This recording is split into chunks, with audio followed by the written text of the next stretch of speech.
Hi welcome back to my channel. ఈరోజు కథ ప్రేమ చదరంగం 30వ భాగాన్ని వినేద్దాం. అలా మహి మాటలకి విరాట్ గతంలోకి వెళ్తాడు. ఒకరోజు విరాట్ మధు బయటికెళ్తారు. విరాట్ మధుని టీజ్ చేయాలనుకుంటుంది. డ్రైవ్ చేస్తూ చేస్తూ సడన్గా మధుని పట్టుకుని దగ్గరికి లాక్కుంటాడు. మధు కాస్త భయపడుతుంది. డ్రైవింగ్ అప్పుడు ఇలాంటివి వద్దు విరాట్, నాకు భయం అని అంటుంది మధు. విరాట్ కార్ దిగి మధుని దిగమంటాడు. విరాట్ మధు చేతిని పట్టుకుని ఇటురా అని తన సీట్లోకి తీసుకెళ్తాడు. విరాట్ తన సీట్లో కూర్చొని మధుని రమ్మంటాడు. మధుకి ఏం అర్థం కాక విరాట్ ఏంటి అంటుంది. విరాట్ నమ్మకంతో రా అని అంటాడు. ఆ మాటకి మధు వచ్చి విరాట్ ఒళ్ళో కూర్చుంటుంది. విరాట్ మధుతో ఇప్పుడు నేను నీకు డ్రైవింగ్ నేర్పిస్తాను చూడు, అండ్ నీకు భయం లేకుండా కూడా చేస్తా, నువ్వు టెన్షన్ పడుకు, ఇక్కడ ఎలా అయినా డ్రైవ్ చేయి, ఇక్కడ ఎక్కువ జనాలు తిరగరు అని అంటాడు. మధుకి ఏం అర్థం కాదు. ఇప్పుడు ఎందుకు విరాట్ అంటుంది మధు. విరాట్ మాట్లాడకుండా స్టార్ట్ చేయి అంటాడు. మధు స్టార్ట్ చేస్తుంది. విరాట్ తన కాలు యాక్సిలేటర్ పైన పెట్టి మధుకి నేర్పిస్తూ ఉంటాడు. కాస్త నెమ్మదిగా మధు త్వరగా నేర్చుకుంటుంది.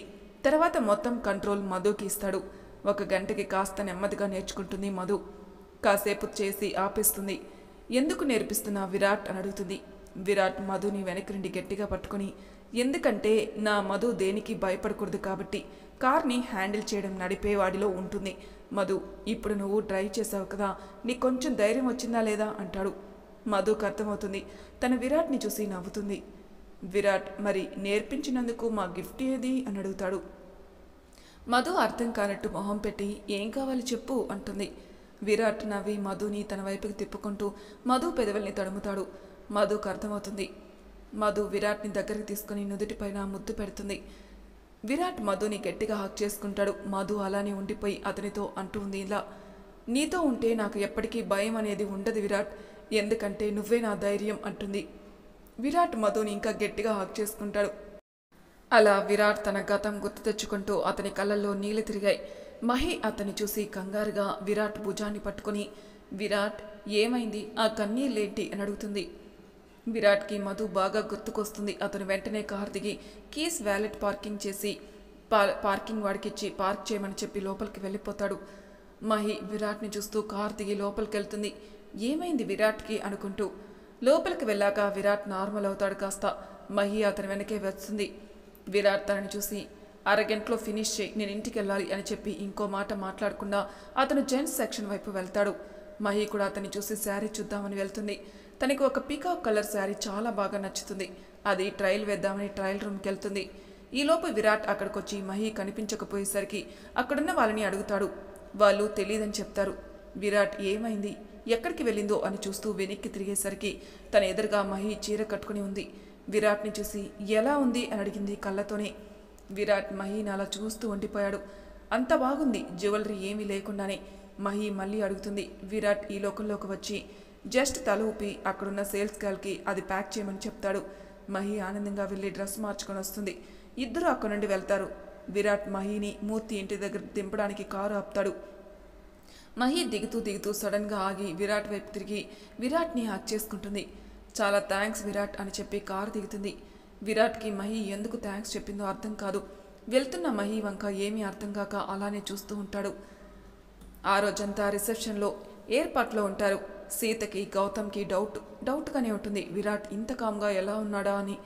విరాట్ మౌనంగా ఉంటున్నాడు. ఈవినింగ్ అందరూ రిసెప్షన్కి వస్తారు.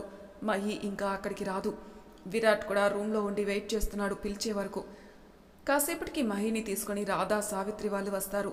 మహి మొదటిసారిగా ఇంట్లోకి వస్తుందని సీత ఆ రోజు మహి చేత గృహప్రవేశం కూడా చేయిస్తుంది. విరాట్ని సిద్ధు పిలుస్తాడు. మహి స్టేజ్ పైన కూర్చుని ఉంటుంది. విరాట్ వస్తాడు అక్కడికి.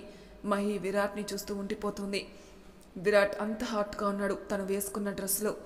విరాట్ స్టేజ్ ఎక్కుతుంటే తనని అలానే చూస్తూ పైకి లేస్తుంది. కానీ విరాట్ అదేమీ పట్టించుకోడు. అతను వచ్చి మహికి ఒక పక్కగా నిల్చున్నాడు. అందరూ వచ్చి విష్ చేస్తారు వాళ్ళిద్దరిని. మహి మటుకు అసలు అదేం పట్టించుకున్నట్లు అంతమంది ఉన్నా కూడా విరాట్ వంక చూస్తూనే ఉంటుంది. వచ్చే వాళ్ళందరూ అది చూసి నవ్వుతూ వెళ్తూ ఉన్నారు. సిద్ధు స్టేజ్ పైకి వెళ్ళి, ఇప్పుడు ది లవ్లీ కపుల్ డ్యాన్స్ చేస్తారు అంటాడు. ఆ మాటకి విరాట్ కోపంగా చూస్తాడు సిద్ధు వంక. సిద్ధు పట్టించుకోకుండా స్టేజ్ దిగేశాడు గుట్టకలు మింగుతూ. అందరూ చప్పట్లు కొడతారు. Now I will show you who I am అనుకుని డ్యాన్స్ చేయడానికి మహికి హ్యాండ్ ఇస్తాడు. మహి షాక్ అయిపోతుంది. ఏంటి ఈ హిట్లరేనా అనుకుంటూ ఒక పక్క ఆశ్చర్యం, ఇంకో పక్క సంతోషంతో చెయ్యి అందుకుంటుంది. అలా ఒక పాటని స్టార్ట్ చేస్తారు. ఆ పాటకి వస్తున్న లైన్స్కి విరాట్ మధుని మహి నుండి తన నుండి దూరం చేసిందన్న కోపంతో తనని చాలా ఫోర్స్గా లాగుతూ ఎటు పడితే అటు ఊపుతూ తన చేతుల్ని హట్ చేస్తూ చాలా నొప్పి పెట్టేలా తన చేతుల్ని గట్టిగా పట్టుకొని మహికి నొప్పి కలిగేట డ్యాన్స్ చేస్తున్నాడు. పాపం మహి ఆ పెయిన్ అంతా భరిస్తూ ఉంది. మౌనంగా విరాట్ తన చేతిని నొక్కి పెట్టినప్పుడల్లా బాధని నొప్పిని పంటి బిగువన దాస్తూ పైకి నవ్వుతూ చేస్తూ ఉంది. చుట్టూ అందరూ ఉన్నారని. ఒక పాయింట్లో తను ఓర్చుకోలేక చాలా నొప్పిగా ఉంది విరాట్ అని మౌనంగా రోధిస్తూ మనసులో అనుకుంటూ ఉంది. ఆ మాటలు విరాట్కి వినిపించాయేమో. ఒక్కసారి విరాట్ మహి వంక చూస్తాడు. తన మొహంలో చిరునవ్వు ఉన్నా తన కన్నీళ్లలో నీటి వస్తున్నాయి. ఎందుకో విరాట్ తట్టుకోలేకపోయాడు. మహి చేతిపైన తన పట్టుని సడిలించి చాలా నెమ్మదిగా పువ్వుని పట్టుకున్నట్టు పట్టుకుంటాడు. మహికి విరాట్ కళ్ళలో బాధ తెలుస్తుంది. అతను ఇంతసేపు వచ్చిన ఆ పాటకి ఎంత బాధపడుతూ దానికి తనని కారణంగా భావించి తనతో అంత పెయిన్ఫుల్గా ప్రవర్తించాడని అర్థమవుతుంది. కొంచెం మ్యూజిక్ తర్వాత మహి లిరిక్స్ అంటే అమ్మాయి లిరిక్స్ స్టార్ట్ అవుతాయి. మహి విరాట్ చేతిని పట్టుకొని స్టార్ట్ చేస్తుంది డ్యాన్స్ చేయటం. అలా ఆ లైన్స్ పాడుతూ మహి విరాట్ కళ్ళనే చూస్తూ డ్యాన్స్ చేస్తుంది. ఈ గ్యాప్లో మీకు నచ్చిన సాంగ్స్ మీరు ఊహించుకోండి. మహి ఈ లైన్స్కి తనతో డాన్స్ చేస్తున్నంతసేపు ఆమె సమాధానంగా ఈ లైన్సే చెప్తుందని అర్థమవుతుంది విరాట్కి.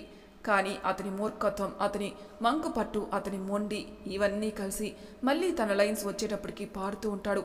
అలా పాడుతూ పాడుతూ తనతో డాన్స్ చేస్తూ మహిని చాలా స్టీప్గా బెండ్ చేస్తాడు. మహికి అంత బెండ్ చేసేసరికి భయం వేస్తుంది. విరాట్ కోపంలో మహి చేతిని వదిలేస్తాడు. మహి అది గమనించి తన షర్ట్ని గట్టిగా పట్టుకుంటుంది పడిపోకుండా. విరాట్ అలానే పైకి లేస్తాడు.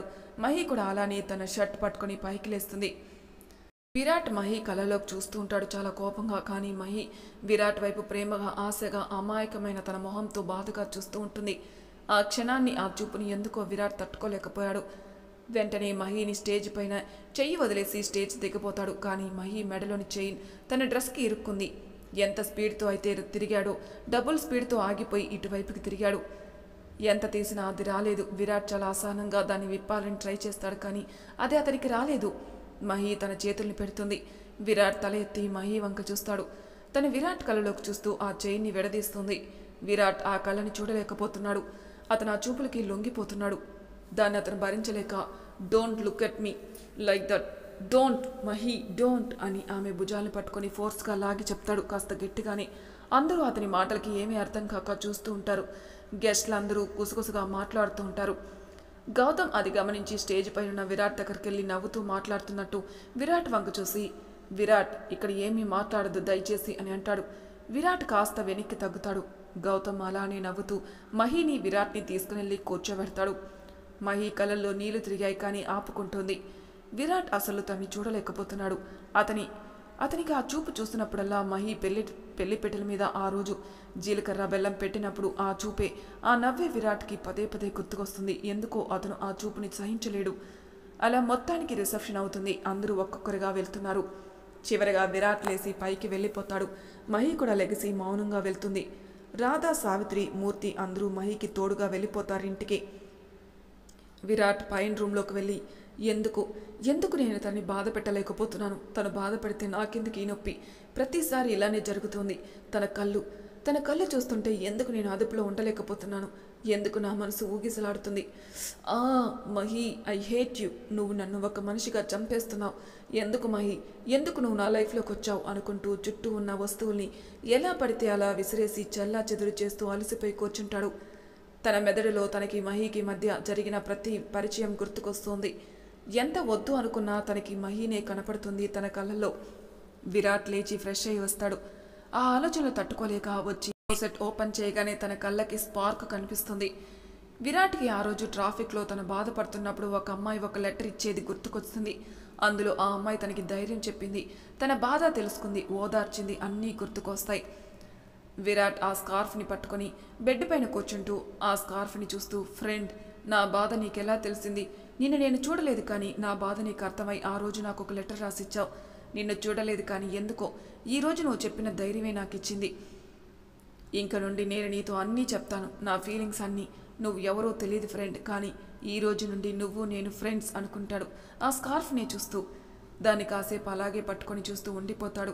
కాసేపటికి ఆలోచన నుండి బయటకొచ్చి దాన్ని లోపల పెట్టి టీషర్ట్ని వేసుకుని బెడ్ పైన పడుకుండిపోతాడు. మెల్లగా నిద్రలోకి జారుకుంటాడు. ఇక్కడ మహి ఇంటికి వచ్చి విరాట్ బాధని గుర్తు చేసుకుని బాధపడుతూ ఉంటుంది. మహి అలానే బాధపడుతూ ఎప్పటికో అలానే పడుకుండిపోయింది. అలా రోజులు గడుస్తున్నాయి. మహి ఆ రోజు నుండి ఎందుకో డల్ అయింది. తన విరాట్తోనే తన క్యాబిన్లోనే కూర్చుంటుంది. కానీ విరాట్ దగ్గర ఒక్క మాట కూడా ఎత్తట్లే. అలా 3 రోజులు గడిచిపోయాయి. ముంబైకి వెళ్లాల్సిన రోజు వచ్చేసింది. ఫ్లైట్ టికెట్స్ ముగ్గురికి ఒకే ఫ్లైట్కి బుక్ అవ్వవు. విరాట్ మహికి ముందుగా బుక్ అయిపోతాయి. మూర్తికి ఒక 5 అవర్స్ తర్వాత బుక్ అవుతుంది. విరాట్ మూర్తి వాళ్ళని డైరెక్ట్గా ఎయిర్పోర్ట్లో కలుద్దామని చెప్తాడు. మహి, మూర్తి, విరాట్ ముగ్గురు ఎయిర్పోర్ట్లో కలుసుకుంటారు. విరాట్ ఒకవైపు కూర్చుంటే మహి ఇంకోవైపు కూర్చుంటుంది. మూర్తికి బాగా డౌట్గా ఉంటుంది. విరాట్ ఏదో చేస్తాడని టికెట్స్ బుక్ చేయడం కూడా ఈసారి విరాటే చేశాడు. ఎందుకు అలా చేశాడో అర్థం కాలేదు. అందుకే మూర్తి మహిని జాగ్రత్తగా ఉండమని అన్ని రకాల జాగ్రత్తలు చెప్తూ ఉంటాడు. విరాట్ మహి వెళ్లాల్సిన ఫ్లైట్ అనౌన్స్మెంట్ వస్తుంది. ఇద్దరు కదులుతారు. మూర్తి వెళ్తున్న వాళ్ళిద్దరిని చూస్తూ, దేవుడా ఏ తప్పు జరగకుండా చూడు, మహి బాధ్యత నీదే అనుకుని అంతకన్నా ఏమీ చేయలేక అక్కడే కూర్చొని తన ఫ్లైట్ కోసం చూస్తూ ఉంటాడు. విరాట్ మహి ఇద్దరు బోర్డింగ్ అండ్ చెకింగ్ కంప్లీట్ చేసి ఫ్లైట్లో వెళ్ళి కూర్చుంటారు. విరాట్ మహి పక్కనే సీట్ అయినా కామ్గానే ఉంటాడు. అది ఎలాగో షార్ట్ జర్నీయే కదా, సో ఇద్దరు ఎవరి లోకంలో వాళ్ళు ఉన్నారు. సడన్గా గంటలో వాతావరణంలో చాలా మార్పులు వస్తాయి. ఫ్లైట్ ఒక్కసారిగా కుదుపులకి గురవుతూ ఉంది. అందరూ భయపడుతుంటారు. మహి అయితే ఇంకా ఏడుపే. భయంతో విరాట్ చేతిని గట్టిగా పట్టుకుంటుంది.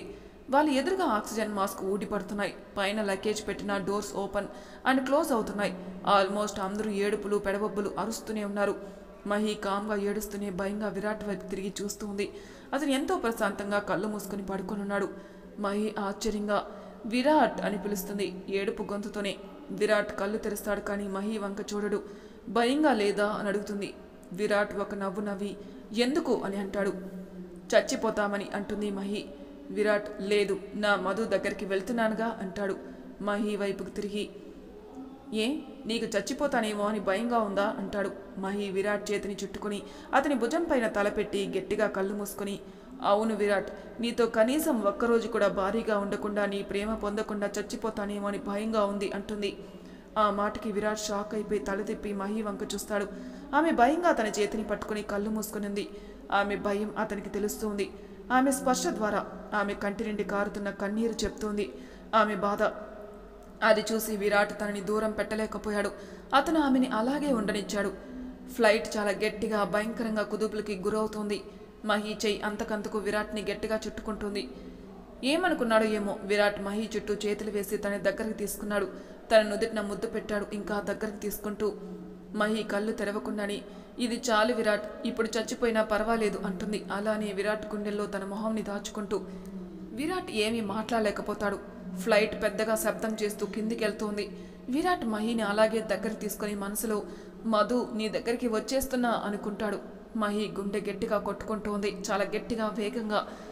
ఫ్లైట్ కీచ్ కీచ్ మని శబ్దం చేస్తూ నేలపైకి చేరింది. చాలా దూరం అలానే అటు ఇటు ఊగుతూ వెళ్ళింది.